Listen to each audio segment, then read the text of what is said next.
early on, before I've got to a stage where I'm in love with the words, I was in love with the sounds. And I think that definitely started from my dad stringing up the sound system, having all the speakers taking up the passage. I don't know how this man convinced my mum to have me and my two sisters share a room, so the other room is for the speakers. I don't know how that... I'm going to ask her, actually. I've never really thought about it. But yeah, the whole room was full of speakers. Like, it was like some kind of like Go Ape in there when we were kids climbing around on these things, wires and loads of records. So I think just from early on, it was like just music and sound and songs. And then also, like a lot of the vinyls were just, they didn't always have covers as well back then. So, even now. But I didn't even know like what the artists' names were. So like my first fascination was wondering how my dad knew what record was what. I was like, how did you know that was what you was gonna play? Because they're all blank. And he was like, no, I put a little mark on it or whatever. So I remember being fascinated by that. And then just in love with reggae music at first as well, just hearing all the songs. And one time he was playing at a christening and he brought me with him. And I just remember feeling like he was the most important person in the room. Like he was just commanding the mic, playing the tunes. When he said, make some noise, they made some noise. Mm-hmm. Do you know what I mean? Like all of them things. And I think just as a kid, it's just like, wow, it was mesmerizing. I was like, my dad is like Jay-Z or something like, do you know what I mean? Like I took it like proper on. And then I think later on through the years, just, was more curious than anything, like to find different music, to find rap music, to find drum and bass, to find soul music, just to find grime music, to find garage, just always trying to find. And then it was just messing around. Like lyrics was, like honestly, the first thing was just messing around. Me and my cousin were just messing around in the house, trying to write cool things. He'd say a word, I'd rhyme a word, he'd rhyme a word. Like it just really started like that. Got you. On that, on reggae specifically, because I've always been interested with your music and the messages you manage to put in music. I think reggae has like that blend of being able to put feeling like alongside messaging too. And I feel like your artistry has always had that dynamic. Is there a connecting line between those early songs and how you would then approach how you'd layer your music, if that makes sense? Yeah, because from what I took from reggae was feeling. I mean, someone like Bob Marley, for example, if he walked into X Factor and done an audition, vocally, they might not think he's the best singer in the competition. Do you know what I mean? Vocally, he might not impress the country that day, but there's something in his voice and in the lyric where the feeling carries it more than like a singer like Whitney Houston, for example, who's probably technically, like the technicality of it, like a Jessie J, they can do the whole scale up and down, all the harmonies, all the acrobats, all the backflips and whatever.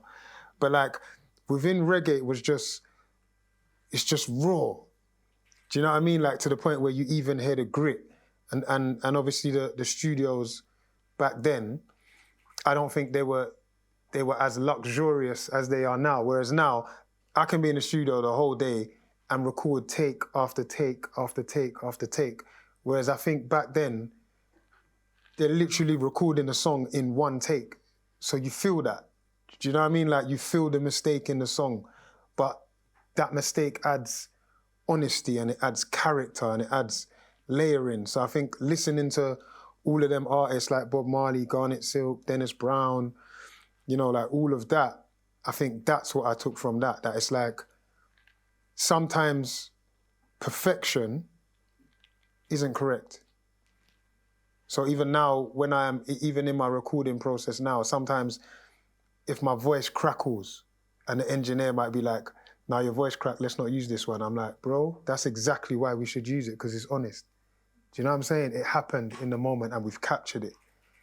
And that's what I feel what we should be putting out. Not all of the imperfections, but just some of them when it sounds and feels good.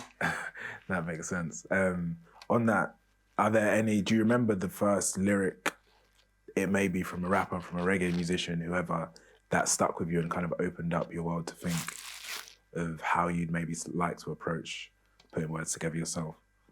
I think it was one lyric in a song by an artist called Garnet Silk, and he said, their belly's full, but they're starving. They have a lot and keep wanting. And I was just like, I remember at first being confused, like, how can you be full and hungry at the same time? And I was like, what does he mean? And just like, you know, like just trying to understand, like, what do you mean by that? And then, who was the artist? And so my dad was reggae and my mum was like Lisa Stansfield, Karen White. So I remember one song, please don't shoot me in here, but I think it might be Karen White, and I'm sure the song's called Superwoman. Is that Karen White? No? Yes? Sure. Yes? My guy. Yeah, and it was a story.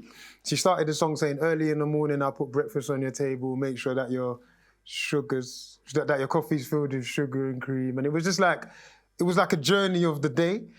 And it was like, all of them things used to always stick out to me, like, wow, like you can just, like you can make a song about what's happening there and then, or like a story can feel like that. And I think like it was a cross between those kind of records and those kind of records that encouraged me to kind of, I don't know, want to just push the boundaries a bit.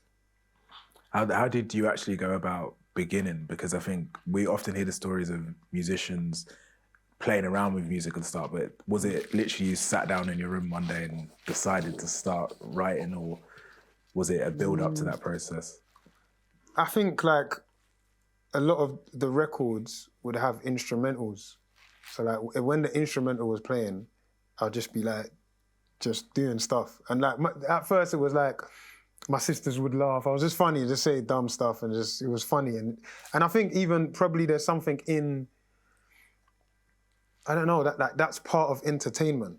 Do you know what I mean? Even if it starts off as a joke, like it's still the skill or the talent of amusing someone. Do you know what I'm saying? Like it was, so that's where it started. And then when I got older, I remember like on my stereo, like if you'd put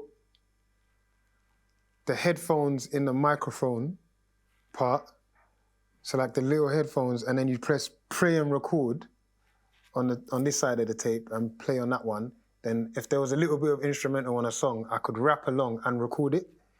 So then like when I used to play that back, I was like, yeah.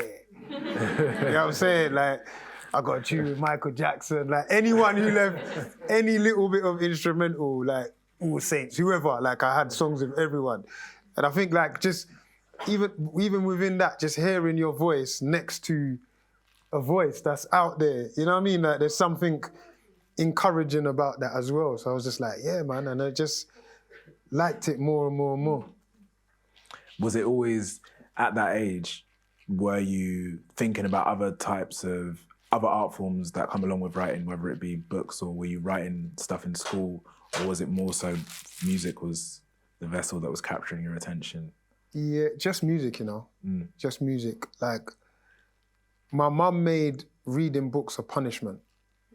So it was like, anytime we messed around, it was like, go in your room and read a book. It was like, ugh, real dull. Like, it was like sickening to think, like, to pick up a book, like, and read. So, yeah, it wasn't really in books. But it was like, it was clear that I was excelling in English. Like, I was just, and not even necessarily like, I don't know, like how to explain it. Like, I wouldn't say like an A-star student, but just I had a good opinion and a good take. And like, I think that was, for some teachers it was challenging, but for one particular teacher, he thrived to the challenge, and he was like, well, if you think your poem is better than the ones in these anthologies, then write one, and then read it out to the class, if the class is good. So then it got to a thing where it was like, if the class behaves, I'm allowed to read something I've written. Do you know what I mean? And then even that teacher as well, God rest his soul, he passed away. But one time I came home from school and he was in my living room. He's sitting down with my mum and he's trying to convince her to send me to Saturday school as well. I'm like, sir, you're killing me, man. I'm like, it's a good thing that she couldn't afford it. I was just like, sir, trust me, like, I'm all right. And she's like, and he was just so on it. He was just like, no, you have an opinion, like, and it's like, it's not a stupid one, even though you are a bit of a class clown. What you're saying isn't wrong, and you have a view. Like, you know, like whenever you'd hear something, I'd be like, why didn't they word it like that? Why didn't they say it like this? And then it would cause a conversation with me and him and sometimes the class. And it was just, it was so like encouraging for me that he saw something in my disruptiveness. Because previously it was just like, you think you know everything, just get out, or just shut up, or just be quiet. And like, I'm not the only kid in the class, so it's rightly so, do you know what I'm saying? The teacher should be putting a halt to it. But he found a way, man. He just found a way to unlayer it and help me simplify it and help me understand that something special was happening. Do you know what I mean? And it wasn't a coincidence. Like, he's taught other artists in the country. He's taught another fellow MC called Getz. He also taught Leona Lewis.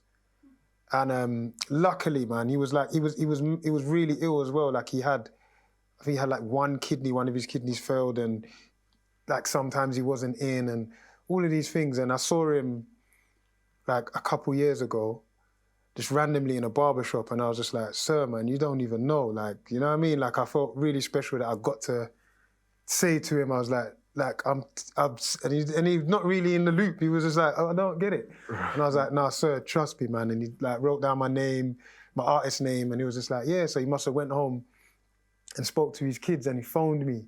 And he was like, I can't believe what I've just gone online and seen. And I'm like, sir, man, this is you.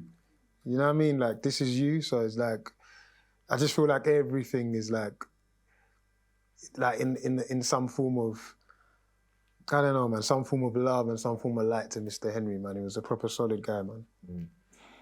Now, that's an amazing story. You were saying you would then get up in the class and read poetry. Mm-hmm. Can you remember what that feeling of, I guess, performing or presenting your words to an audience at that time was like? I loved it, man. I loved it. Like, the class loved it as well. Like, you know, like if one kid was acting up, everyone's like, shush. Like, if we just do this, then he's gonna get to do something. Like, you know what I mean? It was like, I proper loved it, man. And then, you know, like the few times where someone overstood the mark and then I couldn't, and it was like, but then it was like, after they'll still come like, yeah, what did you write though? What did you write? And I might do a little bit or whatever. I loved that thing, whatever that thing was, yeah.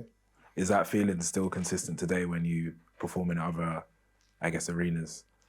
Yeah, it's consistent in a way where I always have that excitement to write and to play it to someone or to show it to someone. Obviously now it's via music, innit? So it's like to play someone a thing like, what do you think of this? Do you know what I mean? There's always that thing. And I say like, us artists, we're like that. How I describe an artist, it's that 6-year-old kid that done a painting at school and came home, and the first thing they done was, Mom, look at the painting. And all they want is for you to put it on the fridge. That's us artists. All we want is a pat on the back. It's as simple as that. Like, spend this time creating in a room, creating. As soon as you leave that room, there's one person that everyone cannot wait to play this song to. And you just want to hear, yeah, that's hard still. And that's it. You know what I'm saying? And then tomorrow we go again. And then tomorrow we go again. Got you. One thing I wanted to speak about was how culture and heritage informs like how we use words. And from listening to you over the years, it would be so normal to hear you slip between rapping in English and then patois might just come in quite naturally too. And it makes me think of like, when I think of my mum, for example, I hear her on the phone. She's Nigerian and Cameroonian, but she'll be on the phone to her friends talking in English. But then if there's a high moment that she wants to get out, either frustration or happiness, then she'll slip into like pidgin, and then her whole accent will switch up because I think there's something she's able to convey, she can't convey in standard English that she's trying to get, get across, speaking like that. for you who slips in between these different dialects so naturally, is that something you're conscious of? Yeah, I think once again going back to the reggae thing with just the texture and the character. Like my mum was the opposite. Like she's Jamaican at home, and then when the phone rings, she's the queen. Or like if I ring my mum at work, it's like a different woman. Like, Mum, what time are you coming home for lunch? I'll be back about like. Okay, yeah. So she's the opposite. Yeah. Got you. How do you feel like Jamaica and Jamaican culture impacts your music and how you put words together? Yeah, definitely for the feeling. I don't know about the word. Well, yeah, the wording in a way, but I think more the feeling, like and character, like just yeah. I think like when I'm thinking about like well written, I'm thinking like Gary Barlow and Adele and you know what I mean, like that kind of when I want to like really like Chris Martin, I'm thinking like okay, that's really put together really well and described like yellow, like just why did you say yellow? Do you know what I mean? But when you think of yellow, it's bright and it's boom and do you know what I mean? Like just I think that's what I get. But from the reggae, it's just the feeling, man, just the feeling and the character. Got you. I want to spend some time talking about your book, and I think it's kind of been introduced, but there's a passage in there where you talk about space around words, and you talk about negative space, which essentially helps you see an object more clearly when there's space around it. What is your relationship with space in writing? One of the best things that was said to me was by a guy called Desi G, who used to manage Miss Dynamite. He said to me, when you can say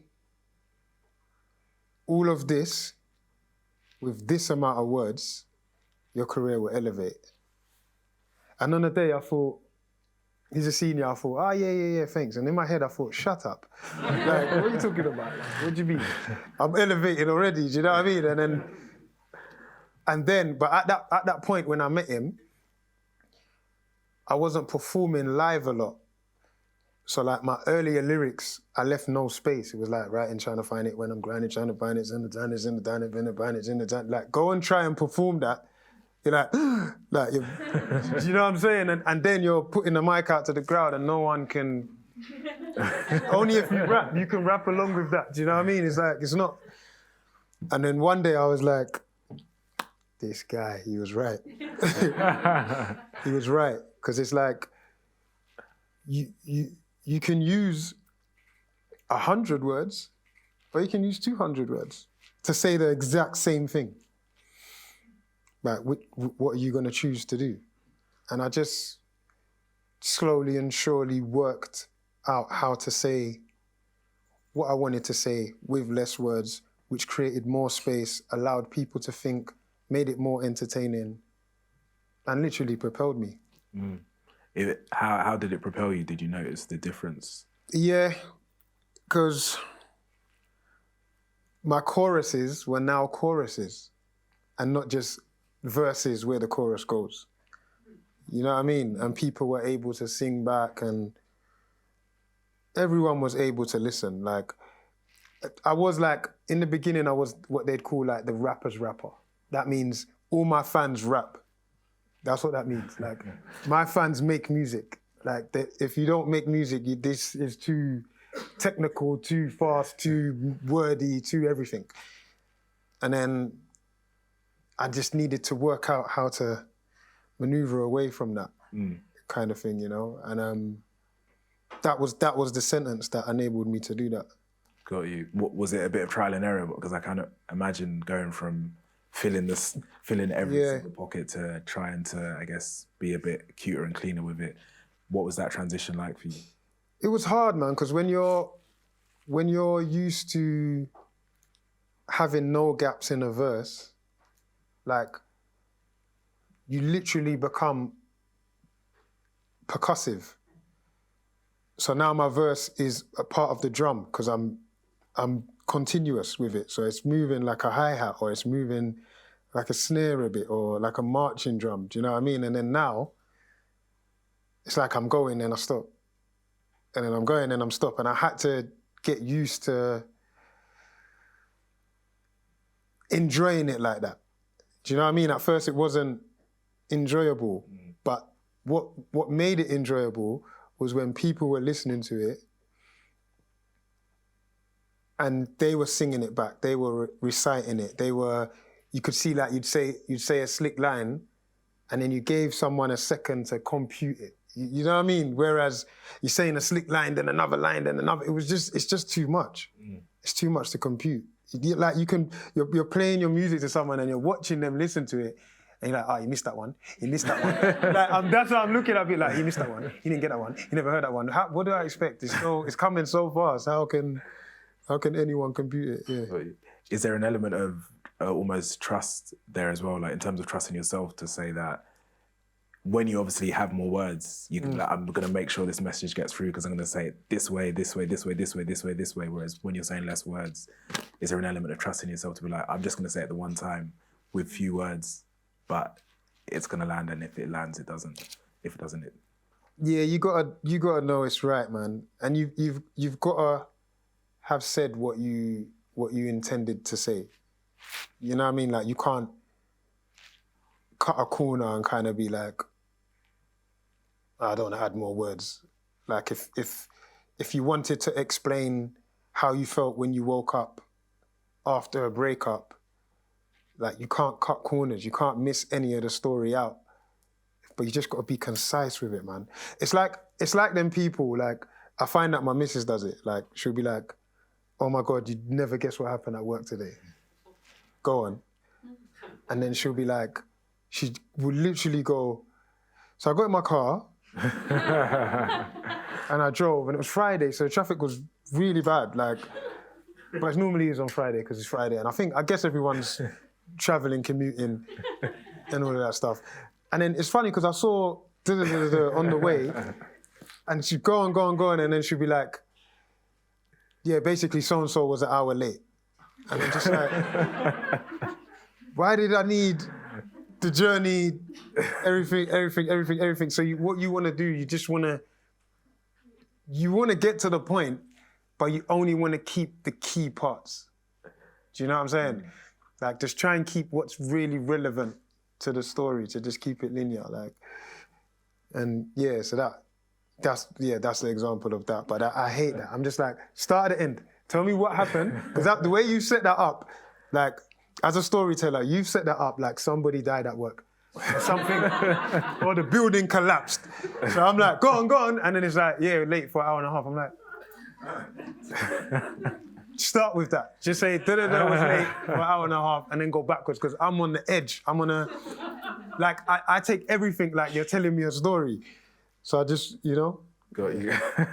It's like the setup was right, the execution. Yeah. It was, Did you think about space when it came to actually writing a book? Because I guess you're then approaching a new art form. That's a good question. Nah, I didn't. Because I think with a book, you've got time.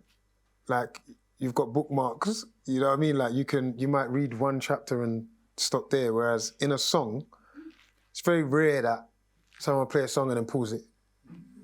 You know what I mean? Yeah, I'm gonna go and cook and come back, then pause it again. Like, you know what I mean? So with the book, I feel like you've got more time to go at your own pace, whereas with music, I'm dictating the pace. You know what I'm saying? The drums are dictating the pace. Whereas with a book, you can literally read one page a day, if that's your thing. I think the book was like a completely different process to making an album. Took as long, and I found it so difficult. But at the same time, so rewarding.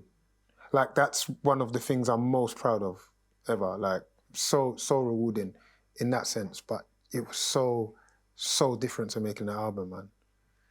It'd be interested to hear in what ways it was different. And also because in the book, you kind of each chapter starts with some lyrics from a specific song and then you kind of break it down in each chapter.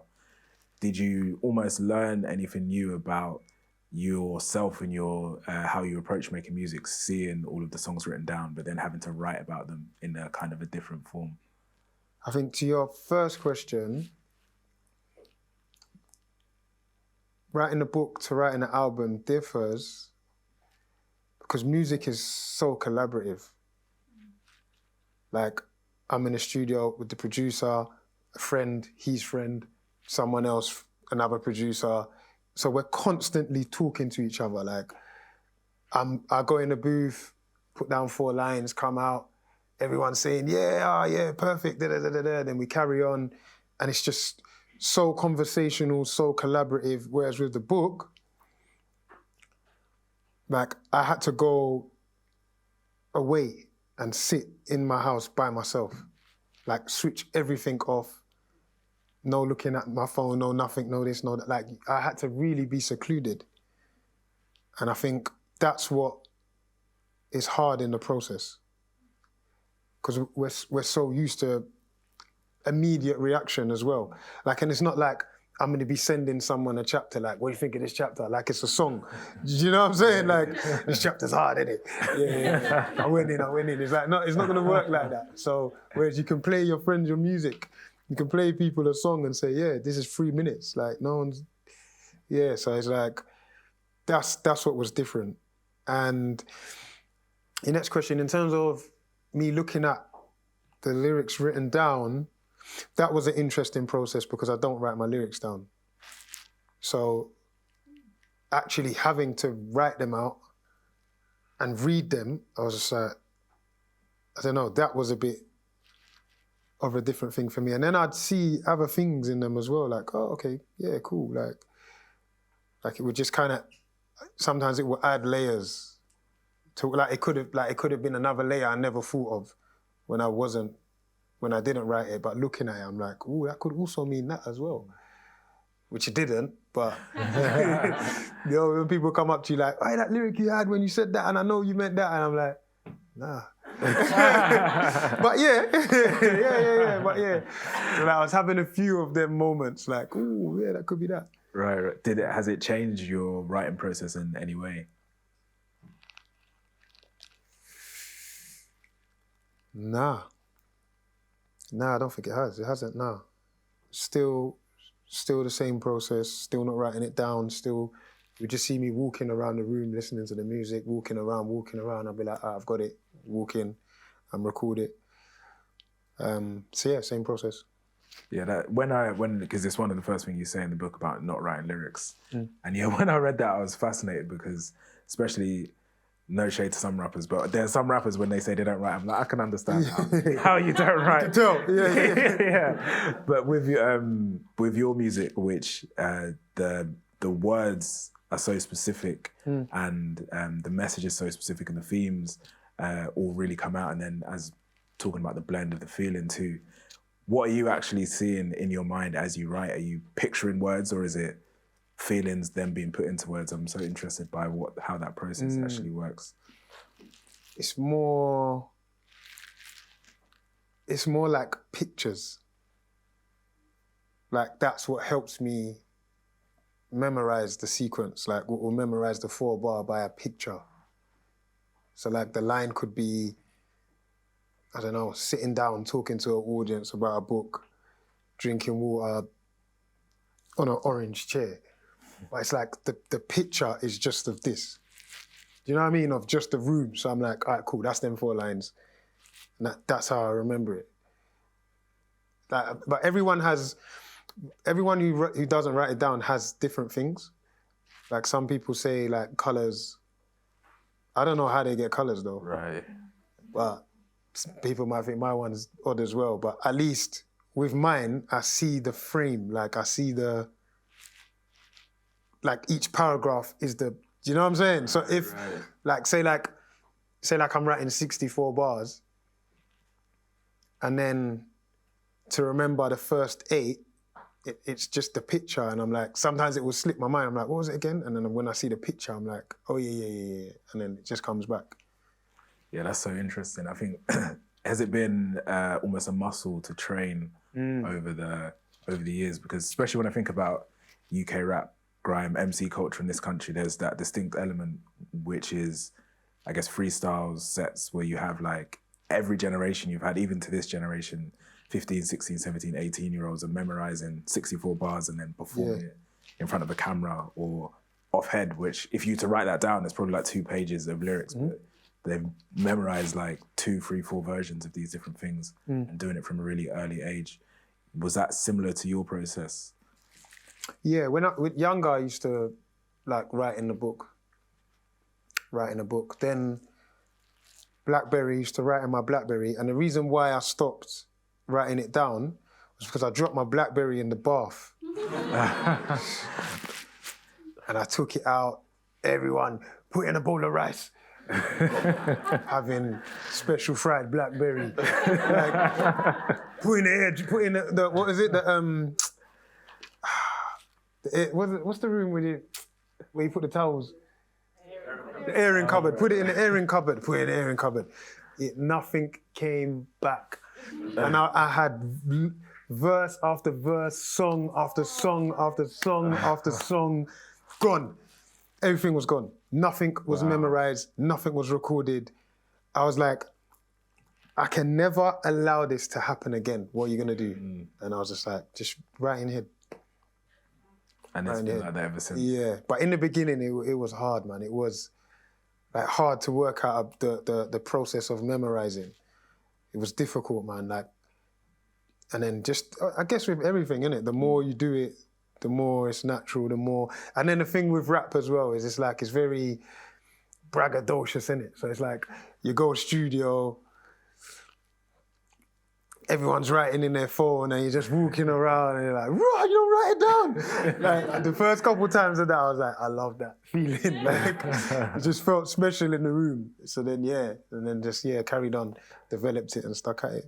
Got you. Yeah, that braggadocious element you mentioned, I think is such an interesting thing because it kind of makes me think, a lot of people say like rap is like poetry, but I almost think rap is more like theatre in a lot of ways where, especially when you're delivering a freestyle or something, it's not just, you have to make it engaging for an audience because people are at home watching and you can't just be there like just reciting off the top of your head. There's like almost an acting element to it to make people believe what you're saying.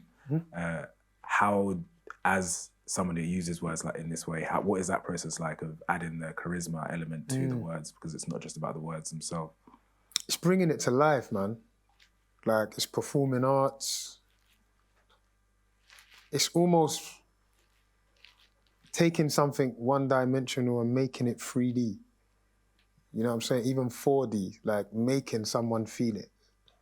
Because you can just sit down and say your lyric and say your lyric and say your lyric, or you can really be expressive about it. And I came and, do you know what I'm saying? And it adds. It's like you capture people's attention better when you're putting more into it. I think like nowadays as well, I just hope like a lot of the younger performers, man, take like care in their performance.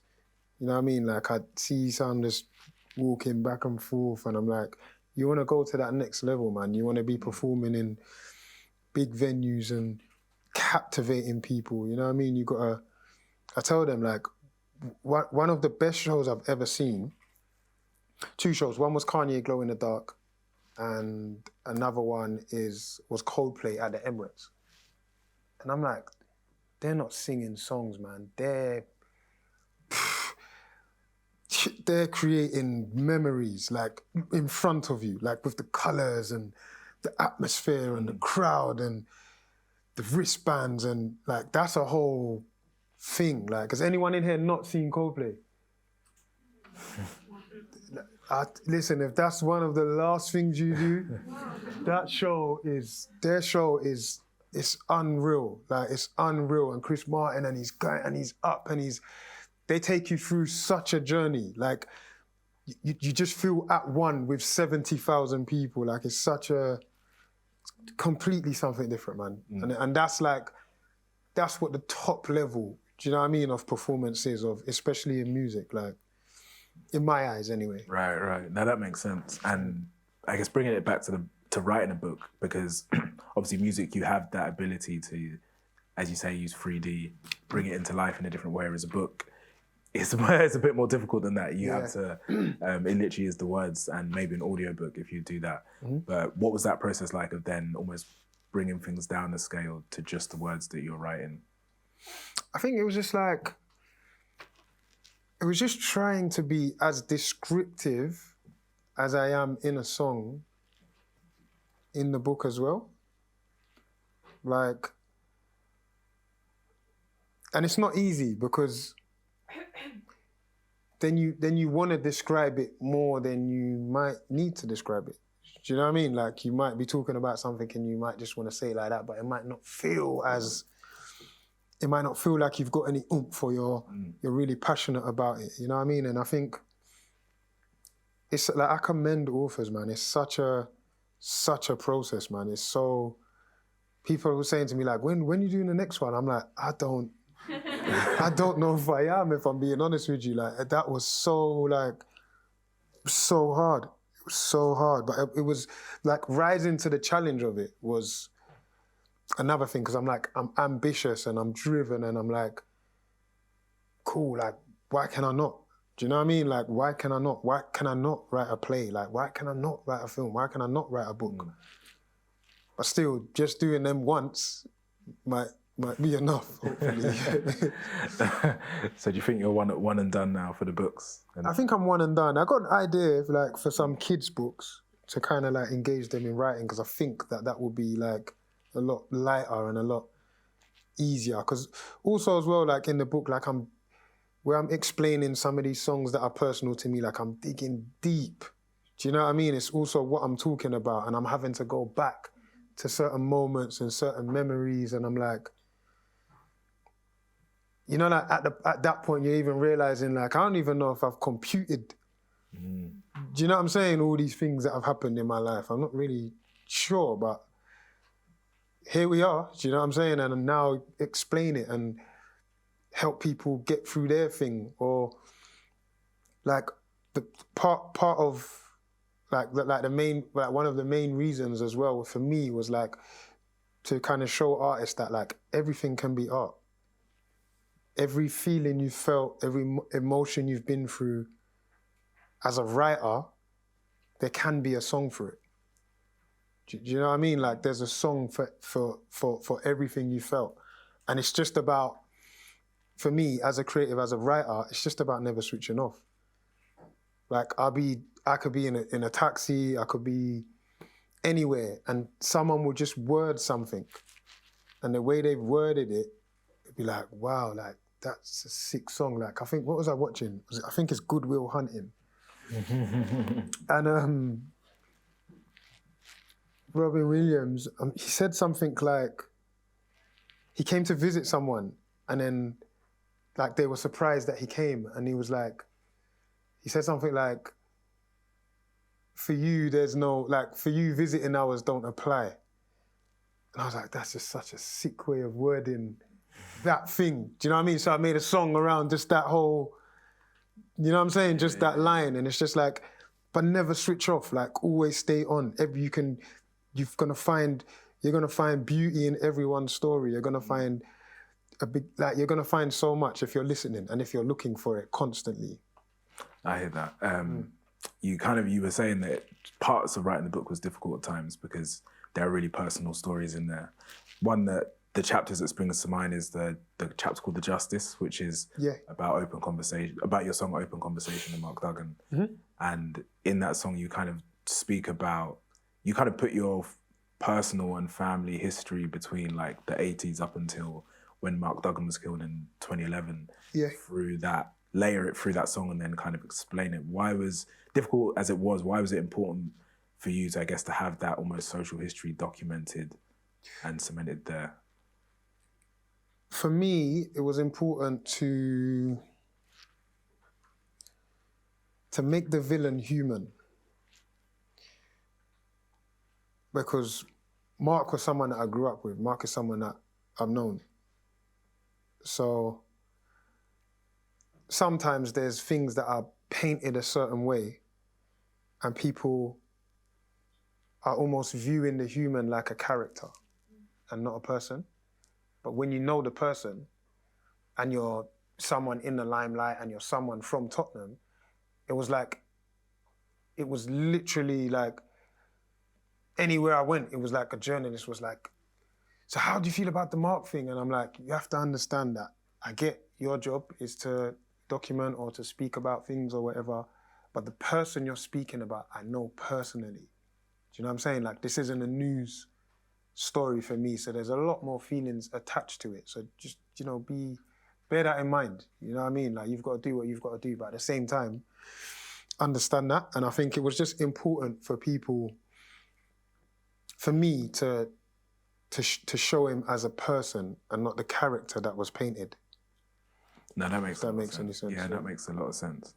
And then in that song, you're kind of talking about, as you mentioned, kind of what you've been going through that time period, and you talk about some of the conversations you'd had with your dad, and whatnot. In that process of being vulnerable about personal and family histories, does it open up other conversations with family members after when they hear or read these things, if that makes sense? Yeah, like I found like, as I've got older, like I'm having a lot more conversations with my uncle and my dad. Like growing up, my family are like activists, like in Tottenham, like always fighting for equality, and from the first Broadwater Farm riot in 1985 up until 2011. So it's just like, just trying to understand like what they was going through at the time. Because I was born in 1985, and like ever since I can remember, I'd see my dad and my uncle on GMTV in the morning talking, and I'd like, it's just dad on the telly, innit? Like, oh, my dad was on telly, man. Like when you go to school, but it's like, I don't know what he's talking about. You know what I'm saying? I'm so young. So now like, with all this information, it was about having conversations. Like what was happening? Like what was it like? What's changed? You know, and I don't know, like some of you might be familiar with, but it was about 2 years ago, police went into my dad's house and tasered him. He was at the top of the stairs and they tasered him and he came down and landed on the floor, bottom of the stairs. He was 68 at the time. And it's funny because within that kind of like, I've always kind of been an activist through music, but that kind of brought me out to be speaking and, just like my uncle and my dad's were like all these documentaries that I've seen over the time. But it's interesting because one of the things that he said to me after that had happened was that he's sorry. And I was like, why are you sorry? Like, this has happened to you. And he was like, I'm sorry because we didn't fix it. It was like, we didn't fix it and it's still happening. Like, it still can happen to me, it still can happen to you, it still can happen to your children. We never fixed it, we failed, I'm sorry. And I was just like, even that, like, will never, you know what I mean, will never leave me. Like, such a, like, the fact that you feel you need to apologize, you know what I'm saying, because of things that have happened and whatever. But it's just here, innit? It just exists. It just exists, and it's like, it's not going away.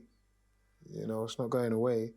So yeah, it's just being able to have like them detailed conversations and try and get a better understanding of it all. Like, what the hell? Like, yeah.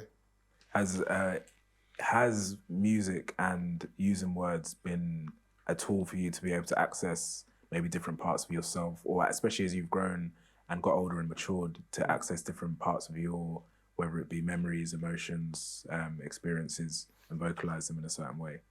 Yeah, I think more than anything, it's like that microphone is my therapist, but it's not speaking back.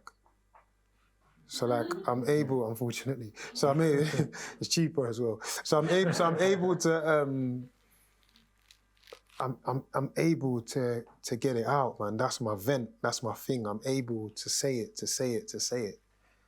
And like I think that's important. Like just for people to get things off their chest. Everyone's gonna have their own way, you know what I mean? But that's my way. That's my way. Yeah. Yeah.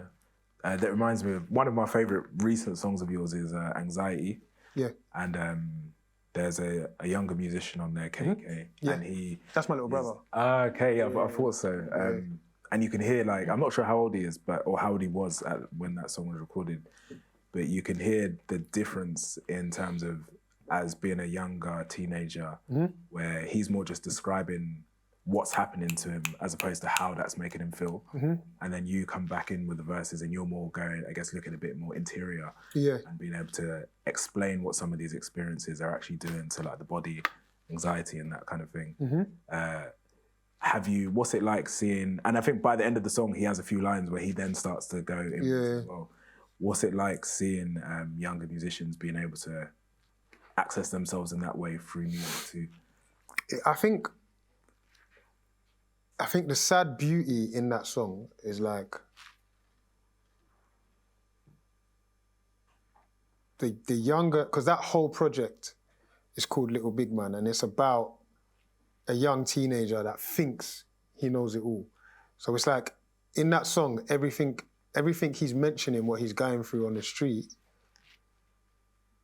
and like sometimes how he feels, like they're not expressing how they feel, and like people come back from the war shell-shocked. Like there's these young 17-year-olds, 18-year-olds that 4 of their friends have been killed, like in the last 3 weeks. Like whereas as a war vet, we understand that there's processes, do you know what I'm saying? There's a whole thing around it where they're just like so desensitized to mad things, it's unbelievable. It's just like, oh yeah, that happened, but yeah. It's like, so like part of that project is to like get them to look inward. So I worked with a lot of the younger artists, and with whatever they'd say on a song, I'd kind of have a senior overview of it. Do you know what I mean? Where it's like, that thing what you're describing is anxiety, or that thing that you're going through is stress, or the reason you're acting like this and lashing out, that's you found that you've made that to be your coping mechanism kind of thing. But they're not going to therapists, and I'm not trained or nothing to know exactly what to say, but you can see, as a senior, you can see, you know what I mean? You can't be desensitized from all these things.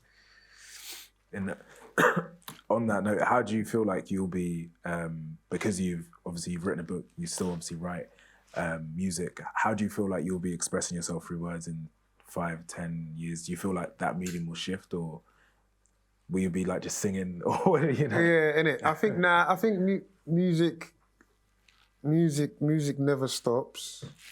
Like I have ideas, like I'd love the idea to create some kind of play.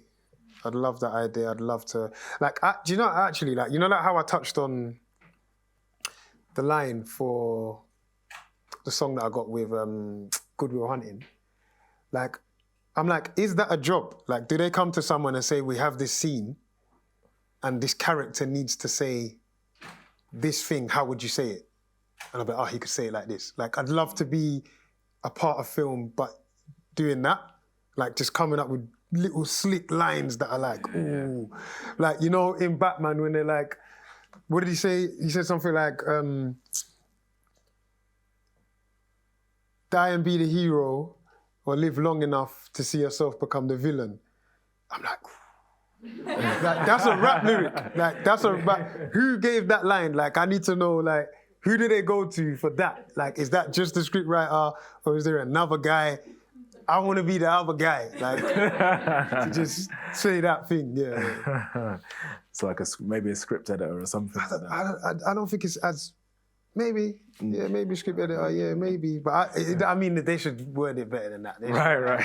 They should be like the punchline guy or something. Yeah. Good Will Hunting 2, hopefully.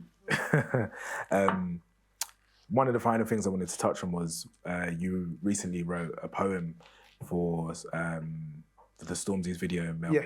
What was the process? I'm not sure if you were initially going to recite that poem, but the poem was recited by Michaela Cole. What was it like almost writing for somebody else as opposed to... I love it, man. That's what I've been like spending the last year and a half doing, like a lot of music stuff, a lot of different stuff for other people. Because I feel like I've got a lot to say, but like not through this body, like if that makes any sense. Do you know what I mean? Like I've got so many sisters and so many females, and I've got like a lot of their stories that I can express it from my view, from me looking, but I feel like I also know enough to express it for a woman as well. Do you know what I'm saying? To say it, like, so I think like I'm interested in doing that. But that came about. I'm the creative director at that label of Def Jam, where we've got Stormzy signed, and when he had the record and had the idea for the visual, it was like, it would be sick if there was like a spoken word thing. So I just kind of wrote it, and I was just like, just let somebody else say it, man. Right. Do you know what I mean? And she executed it beautifully as well. No, that's amazing. Was there an element in poetry? Because even hearing that spoken word element, it was almost like it's, because of the pace of it, slightly slower. It had to be slightly more direct than rap, but obviously it's way further along than a book, which you have all of the space. What was it like adjusting yourself to that medium? That was fun because I wrote it to the scene. I love that. Like that's like an assignment for me. Like I already had the scene, so I just needed to mention the person I was seeing in a cool way. Like, do you know what I'm saying? And then that's why it's like it's timed to perfection, because I was able to see it. It was kind of like I done a Champions League roundup maybe 2 years ago, where I just spoke about the whole tournament up to the final. But it's like, them things excite me, because it's like, then I had to go back and watch all the games and take the key parts from the game, mention that, and then when I done that, then they edited all the stuff and put it to the thing. So it was like, yeah, that's the closest I get to John Watson, like, do you know what I mean? Like, so them kind of things, I enjoy that, because it's a bit more challenging. Like it's very specific. Like, whereas when I'm writing a song, I can go whatever way. But with that, it's like, no, you got to stick within this. And I kind of like that sometimes. Got you. The final question I have is, I guess, about all of these different mediums that you've written in, whether it be books, poetry, rap, singing, is there something that connects them all, that was almost coming through you, that is just being expressed in these different mediums? Yeah, I think I'm the vessel, innit?